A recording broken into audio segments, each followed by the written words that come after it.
Krishna delta వరప్రదాయిని పులిచింతలలోకి భారీగా వరద నీరు చేరింది. డ్యాం చరిత్రలోనే తొలిసారిగా 17 టీఎంసీలకు పైగా నీటిని నిల్వ చేశారు. ఎగువన కురుస్తున్న వర్షాలతో మరో 2-3 టీఎంసీల నీరు రావచ్చని భావిస్తున్నారు. పులిచింతల్లో పుష్కలంగా నీటి నిల్వతో కృష్ణా డెల్టా రైతుల్లో ఆనందం వెల్లివిరుస్తుండగా ముంపు గ్రామాల్లో ఆందోళన మొదలైంది.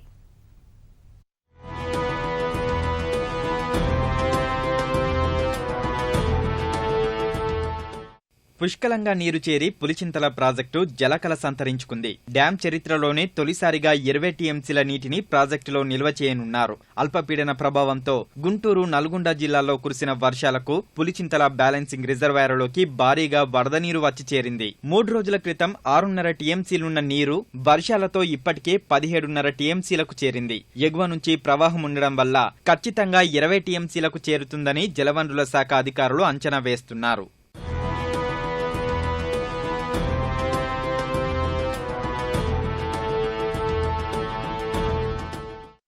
ఎగువ నుంచి ప్రవాహం వచ్చినందున జలవనరుల శాఖ ముఖ్యాధికారులు దగ్గరుండి మరీ పరిస్థితిని పర్యవేక్షిస్తున్నారు. కృష్ణా డెల్టా ప్రాజెక్టుల చీఫ్ ఇంజనీర్ సుధాకర్ సహా డ్యాం భద్రతా నిపుణుల బృందం పులిచింతల ప్రాజెక్టును పరిశీలించింది. 50 మీటర్ల మట్టం వరకు నీటిని నిల్వ చేసేందుకు బృంద సభ్యులు అంగీకరించారు.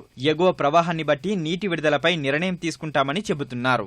వార్నింగ్స్ ఎప్పుడు కరెక్ట్గానే ఉంటాయండి. ఇప్పుడంటే మనం 3 సైరన్స్ ఇచ్చాం, ఎందుకంటే లైఫ్ ఉంటుంది క్రింద. So life they should move out of the structure కాబట్టి అది ఒకటి ఉంటుంది. అప్స్ట్రీమ్ సైడ్ ఏంటంటే మనకి ప్రాపర్టీ, మనుషుల లైఫే కాకుండా జంతువులు కూడా ఉంటాయి.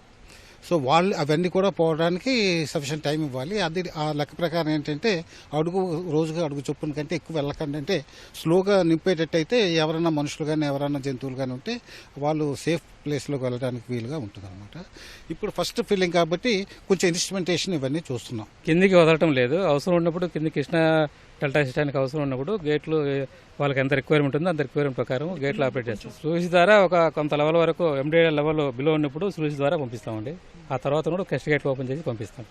పులిచింతల ప్రాజెక్టులోకి వరద నీరు చేరుతుండడం కృష్ణా డెల్టా రైతుల్లో ఆనందం నింపుతుంటే ముంపు గ్రామాల పరిస్థితి పూర్తి భిన్నంగా ఉంది. ప్రాజెక్టులో అత్యధికంగా నీరు నిల్వ చేస్తున్నందున గ్రామాలు క్రమక్రమంగా మునుగుతున్నాయి. డ్యాంలో పూర్తిస్థాయి నిల్వ సామర్థ్యం 42 టీఎంసీలను నిలిపితే గుంటూరు జిల్లాలో 15 గ్రామాలు, తెలంగాణలోని నల్గొండ జిల్లాలో 12 గ్రామాలు ముంపునకు గురవుతాయి. ఇప్పటికే గుంటూరు జిల్లాలోని గొల్లపేట, కొల్లూరు, పులిచింతల నీట మునిగాయి.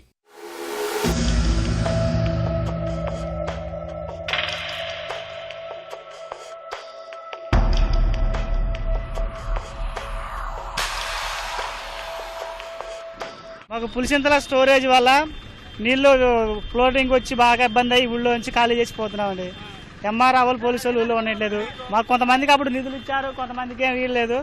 దాని కారణంగా మాకు ఏది ఆధారం లేక అక్కడ దూరకుంటూ ఇచ్చారండి. మాకు అక్కడ బతుకుదెరుగు లేదు కాబట్టి అడిగి పోవట్లేదు. మేము చేపలు పట్టుకొని బతుకుదెరుగు కోసం ఉంటున్నాం సార్. ఇక్కడ ఆ ఊరు మొత్తం ఖాళీ అవుతుంది సార్. మాకు నీళ్ళు వచ్చినాయండి ఊళ్ళో. మరి మాకు పునరావాస కేంద్రం ఒకటి లేదు.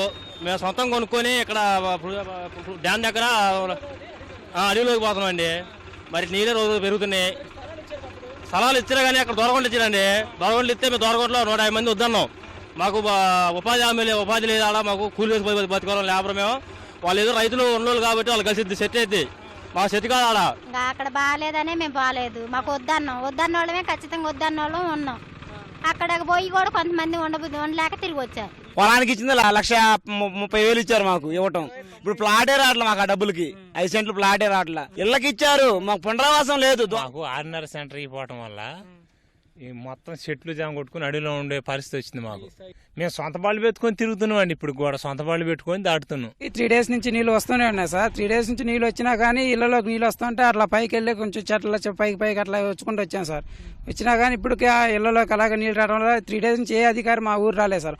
వస్తున్నారు, అడవిలోకి వస్తున్నారు, నీటి మట్ట వరకు చూసుకుంటున్నారు, వెళ్ళిపోతున్నారు. ఒక్కొక్కరు నడుచుకుంటూ, ఒక్కొక్కరు ఇట్లా మోసుకుంటూ వస్తువులు మొత్తం దరికి చేర్చుకుంటూ వస్తున్నారు సార్. ఇప్పుడు ప్రజెంట్ అడవిలోకి వచ్చాం. రెండు పక్కల గ్రామాల్లో నిర్వాసితుల కాలనీలు ఏర్పాటు చేసి ప్రజలకు పరిహారం చెల్లించారు. అయితే నల్గొండ జిల్లాలోని గ్రామాల్లో అక్కడక్కడ కొన్ని కుటుంబాలు మాత్రం అలాగే ఉండిపోయాయి. ఇక గుంటూరు జిల్లా గ్రామాల్లో తొలుత అందరూ ఖాళీ చేసిన నిర్వాసితుల కాలనీల్లో సౌకర్యాలు సరిగా లేవంటూ కొందరు తిరిగొచ్చేశారు. ముంపు గ్రామాల్లో తాత్కాలిక నివాసాలు ఏర్పాటు చేసుకుని వ్యవసాయం చేసుకుంటున్నారు.